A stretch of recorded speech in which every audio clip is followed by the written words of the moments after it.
when we talk about toxic people testing you, it's important to understand something most people misunderstand from the start.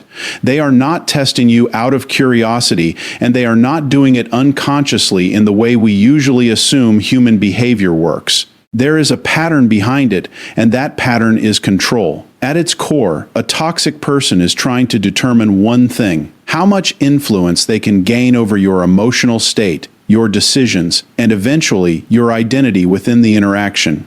Think of it like this. In psychology, whenever someone enters a new social environment, there is an unspoken process of calibration.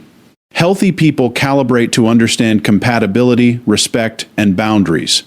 Toxic individuals calibrate differently. They are not asking, "Who are you?" They are asking, "How much of you can I shape, interrupt, or destabilize without consequence?" That is the shift most people miss. The testing begins subtly because it has to. No one reveals their full intent at the surface level.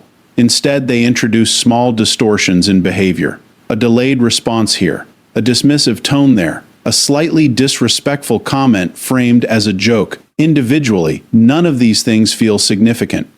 But psychologically, they are probes. Each one is designed to measure your reaction threshold. Do you correct it? Do you ignore it? Or do you internalize it? What makes this dynamic powerful is that it's not about the action itself, it's about the data they collect from your response. Every reaction you give becomes feedback for them. If you overreact, they learn you are emotionally reactive and easier to destabilize. If you say nothing, they learn your boundaries are flexible. If you try to explain yourself, they learn you can be pulled into emotional negotiation. In every case, they are mapping your psychological structure. At a deeper level, this is about dominance without direct confrontation. Toxic people rarely assert control openly in the beginning. Instead, they construct a system where you slowly begin adjusting yourself to avoid discomfort. You start accommodating small behaviors.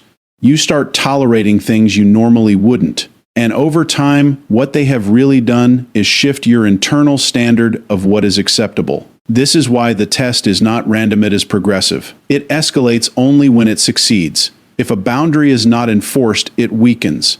If it is ignored, it disappears.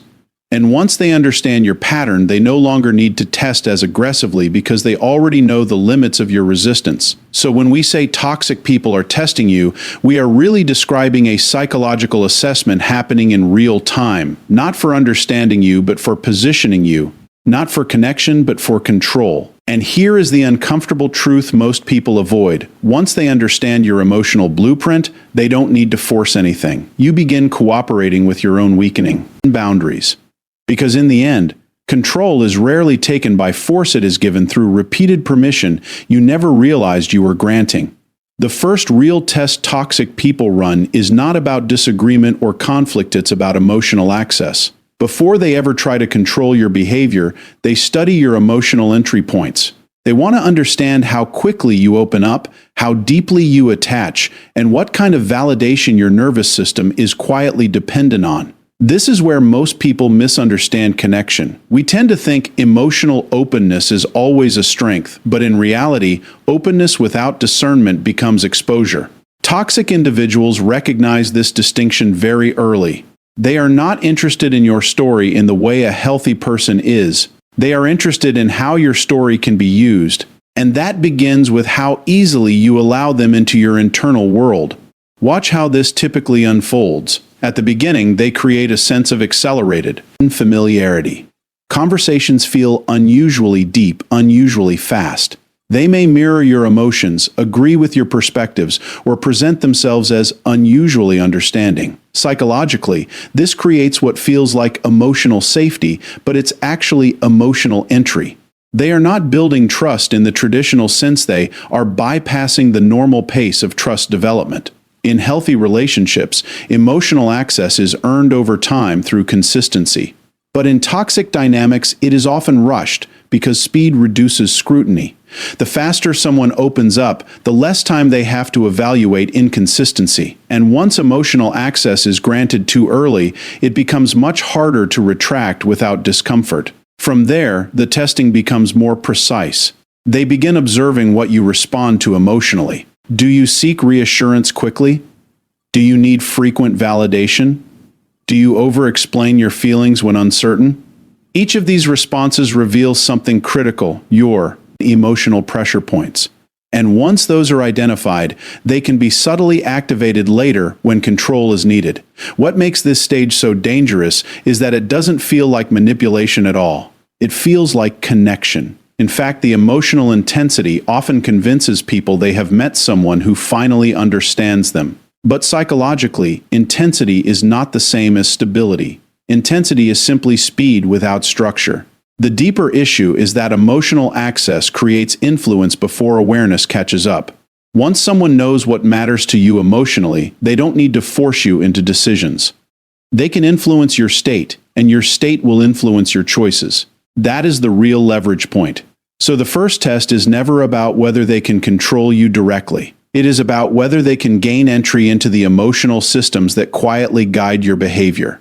Because once access is granted without boundaries, influence no longer needs permission. It operates through familiarity, attachment, and emotional habit. And the most important realization is this: whoever gains early access to your emotions without earning it later often ends up shaping decisions you believe are entirely your own. When we talk about toxic dynamics, one of the earliest and most reliable indicators of what you're dealing with is how your boundaries are treated. Not your spoken boundaries or actual enforced boundaries. Because in psychology, there is a significant difference between what someone says they will tolerate and what they consistently allow. Toxic people don't immediately break boundaries in obvious ways. That would be too easy to detect. Instead, they look for flexibility. They test whether your no is situational. They observe whether your limits hold under pressure, discomfort, guilt, or emotional manipulation. In other words, they are not just listening to your words, they are studying your consistency. And this is where most people unknowingly fail the test. They assume boundaries are about communication, when in reality, boundaries are about enforcement. A boundary that is spoken but not enforced is not a boundary at all, it is a suggestion. And toxic individuals are extremely skilled at identifying suggestions disguised as limits. At first, the violations are small. A comment that slightly crosses a line. A request that ignores your preference. A behavior that you already signaled discomfort with, but choose not to address because it wasn't that serious. Each moment feels minor in isolation, but psychologically, they are mapping something very important: your tolerance threshold. What they are really asking is not what are your boundaries, but how much discomfort do you tolerate before you act. That difference is critical, because a strong boundary is not defined by clarity, it is defined by consequence. If there is no consequence, there is no boundary, only negotiation space. Over time, something subtle begins to happen. Each unchallenged violation slightly shifts your internal standard. You start rationalizing. You start prioritizing peace over precision. You tell yourself it's not worth the conflict. But psychologically, every time you choose comfort over enforcement, you are training the other person and yourself that your limits are adjustable. This is how toxic dynamics deepen without dramatic events. It is not a single collapse of boundaries. It is a gradual erosion of them. And once a person learns that your limits are flexible, they no longer need to respect them, they only need to push them strategically. There is also a deeper layer here that is often missed. People with weak boundary enforcement don't just attract toxic behavior, they normalize it. Because the nervous system adapts faster than the intellect, what once felt uncomfortable begins to feel familiar. And familiarity slowly replaces resistance. So when we say boundaries are being tested, what we really mean is this: your internal authority is being measured, not by what you declare, but by what you consistently uphold when it is inconvenient. And once someone understands that your boundaries bend without consequence, they no longer see a barrier. They see a system they can work around. Because in the end, people don't respect what you say you won't tolerate, they respect what you prove you will never allow. One of the most effective psychological patterns toxic individuals use is what we call push-pull behavior. At first glance, it can feel confusing, even emotionally intense, but underneath it is a very structured form of conditioning. It is not random affection followed by random withdrawal. It is calculated inconsistency designed to shape emotional dependence. Here's what makes this so powerful. The human nervous system is not built to bond with consistency alone, it bonds strongly with unpredictability. When rewards and attention are given inconsistently, the brain starts working harder to predict the next moment of relief or validation. This is the same mechanism that makes variable reinforcement so powerful in behavioral psychology. And toxic people, whether consciously or intuitively, exploit this system. In the beginning, they often give heightened attention. They show interest, validation, emotional presence that feels unusually strong or even ideal. This creates what feels like emotional acceleration. You are not just connecting, you are being pulled into a heightened state of attachment. And then, without warning, that presence shifts. They become distant, less responsive, emotionally unavailable in ways that feel noticeable but not fully explainable. This shift is not accidental. It creates cognitive dissonance. Your mind starts asking, what changed? And in that gap of uncertainty, you begin to search for restoration. You try to reestablish the earlier connection. You adjust your behavior. You become more attentive, more accommodating, more emotionally available than before. Not because you were asked to, but because your nervous system is trying to return to the earlier reward state. That is the key mechanism. You start chasing emotional stability inside an unstable system. What makes push-pull so effective is that it does not rely on force. It relies on anticipation. The moment of withdrawal creates tension, and the return of attention creates relief. Over time, your brain begins to associate relief with that person rather than with internal stability. In other words, they become the regulator of your emotional equilibrium. And once that association is formed, a subtle dependency begins to develop. You are no longer engaging with them from a place of choice, you are engaging from a place of emotional correction. Every interaction becomes about resolving the discomfort they previously created. At a deeper level, this pattern also distorts your perception of connection itself. Healthy relationships feel steady, but after experiencing push-pull dynamics, steadiness can start to feel like boredom. Meanwhile, inconsistency begins to feel like intensity. That shift is dangerous because it redefines your emotional baseline without you noticing it. So what looks like attention and withdrawal is actually a structured cycle. Engagement to hook the nervous system, withdrawal to create tension, and re-engagement to reinforce attachment. Each cycle deepens the emotional loop. And once you are inside that loop, you are no longer responding to the person, you are responding to the pattern they have created in your nervous system. Because in the end, push-pull behavior doesn't just make you attached to someone, it makes you attached to the emotional relief they control. Another critical pattern that often goes unnoticed is escalation through normalization. Toxic behavior rarely appears in its most extreme form at the beginning. If it did, it would be immediately rejected. Instead, it follows a gradual curve, almost like a psychological desensitization process. What starts as small distortions slowly becomes acceptable, and what becomes acceptable eventually becomes your new baseline. At the beginning, the behaviors are subtle enough to be dismissed. A slightly dismissive comment, a moment of disregard for your preference, a joke that crosses a line but is framed as humor. Individually, none of these moments demand serious attention. And that is precisely why they are effective. They do not trigger alarm, they only create slight discomfort. Now here's where the mechanism becomes important. If that discomfort is not addressed, the mind doesn't stay neutral. It adapts. Human psychology is designed to reduce tension, not sustain it. So when something slightly uncomfortable is not corrected, the brain begins to normalize it. Not because it agrees with it, but because it wants resolution. Over time, this creates a quiet shift. What once felt like a boundary violation starts to feel like just how they are. And that phrase, just how they are, is one of the most psychologically significant indicators of normalization. It signals that your internal standards are beginning to adjust to external behavior rather than the other way around. Once that shift occurs, escalation becomes easier, because now there is precedent. If a smaller violation was accepted, a slightly larger one feels like a natural extension rather than a breach. And this is how toxic dynamics deepen without confrontation. Not through sudden disrespect, but through incremental acceptance. There is also a deeper philosophical layer to this process.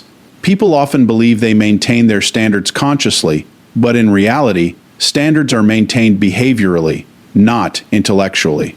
You don't become someone with weak boundaries by deciding to lower them. You become that person by repeatedly not acting when they are crossed. And each time you choose silence over correction or understanding over enforcement, you are not just avoiding conflict, you are rewriting your internal definition of what is acceptable in real time. That is why normalization is so powerful. It doesn't convince you logically, it reshapes you behaviorally. Eventually, what happens is not that the toxic behavior increases dramatically, but that your sensitivity to it decreases. You stop reacting because your system has adapted. And once adaptation replaces resistance, the relationship dynamic stabilizes, but at a much lower standard than where it began. So escalation through normalization is not about how far someone pushes you.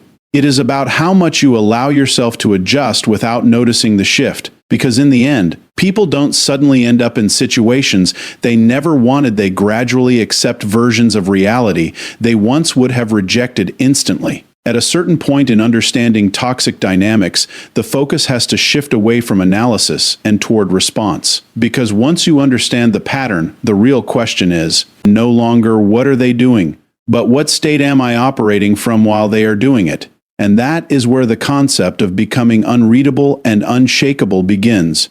Most people assume power in relationships comes from influence over others, but psychologically, real power is about emotional self-regulation. When someone can no longer predict your emotional reactions, they lose the ability to steer your behavior.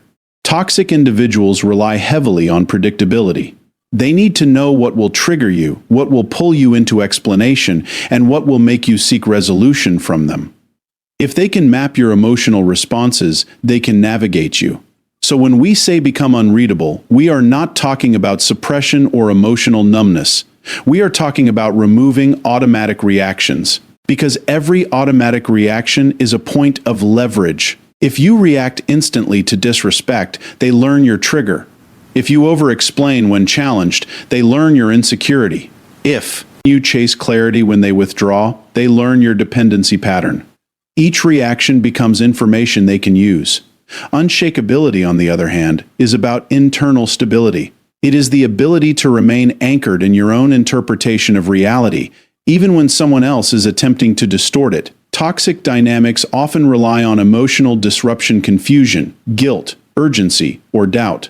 These are not just emotions, they are destabilization tools. If they can shift your emotional state, they can shift your decision-making process. But when you stop reacting in predictable ways, something important happens. The system they rely on stops producing reliable outcomes. Their behavior no longer guarantees a response. And once that feedback loop breaks, their influence weakens significantly. Because influence without predictable response is just noise. There is also a philosophical dimension to this. Most people believe strength is shown through resistance, through arguing, correcting, or confronting. But in psychological terms, resistance often still keeps you inside the system. You are still engaged, still reacting, still participating in the dynamic. Real detachment is not about fighting harder, it is about no longer being emotionally available to the pattern itself. When you stop feeding predictable reactions into unstable behavior, you shift from being a participant in the dynamic to an observer of it. And that shift alone changes the power structure entirely. At that point, silence is no longer avoidance, it is control. Calmness is no longer passivity, it is clarity. And emotional neutrality becomes a form of intelligence rather than indifference.